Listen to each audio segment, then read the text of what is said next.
Hello, good morning! For today's ulam, ang lulutuin natin ay ginisang ampalaya. At ito nga ang mga ingredients na kakailangan natin sa pagluluto. 2 dangkal na ampalaya, 4 na kamatis, 1, 2, 3, 4, 3 itlog na tig 850 pesos, paikutin, 1 itlog na pula, paikutin, ikot-ikot check, 2 paminta, 1 magic syrup, 1 maduming tubig, charot, at bawang papala. Hiwain ang 2 dangkal na ampalaya, tanggalin ang buto, at i-slice na maniliit. Yan no, ang bilis ko mag-slice, diba? Cut.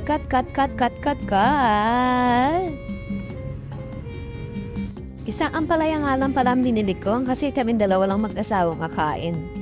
Tapos yung sobra, bibigyan ko na lang si tatay at si nanay.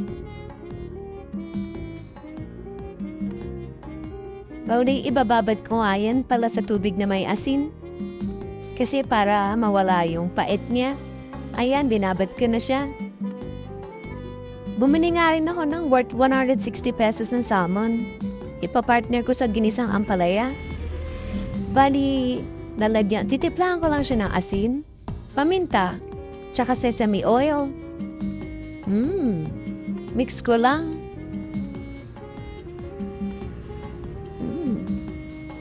Inimas-imas ko sila lahat para ma-absorb niya yung pampalasa. Mamaya i-air fry ko yan. Mainit na ang kawali kaya lalagay ko na ang mantika. Ayan. Tapos kukunin mo na ang bawang. Igigisa ko na siya. At isusunod ko naman dyan ng sibuyas. Biniyak ko na nga pala yung 3 itlog habang nagigisa. Yan, halo. Tapos kukunin ko na rin yung kamatis. Pinipress ko yung kamatis para madurog agad. Pansin niyo, dami kong kamatis, no? May ligdag ako sa kamatis. Di ba sabi ko nga sa inyo, ang kamatis ay nakakakinis ng kutis. Para maging kutis, potergi. Yan, mix lang. Lalagyan ko ng konting water yan kasi nagda-dry na naman.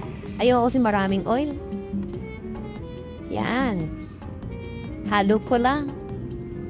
Then press yung kamatis.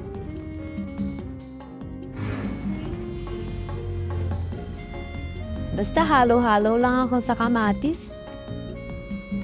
Gusto ko kasi madurog na madurog yung kamatis. Yan, susunod ko na ang ampalaya. Tinanggal ko yung excess na tubig. Yan, ilagay ko ng lahat. Then halo ulit. Tapos maglalagay ako dyan ng water.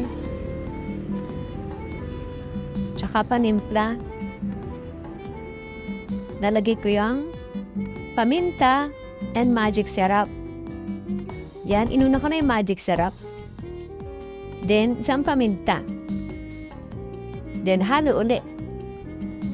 Then, water. Add more water nga pala. Kasi feeling ko kulang. Yan, tatakpan ko muna yan. Then, habang nagpapakulo, eto, i-air fry ko na yung salmon na binindig ko. Ay na nga pala, nailagay ko na. Wow! Tingnan nyo, ang yummy niyan tingnan. Lumalabas yung natural oil niya. Sorry nga pala, hindi ko na video yung paglalagay ng itlog. Ayan, kumukulo na siya. Tapos na siya. Tada! Ayan na ang finished product ng ginisang ampalaya. Hinaluan ko na yan na itlog na maalat. Napakasarap niya talaga. Sobra. Tinikman ko kasi yan, wala siyang pait. Nakatulong yung paglagay ko ng itlog na maalat. Sarap-sarap niya. Kapartner ng air-fried salmon.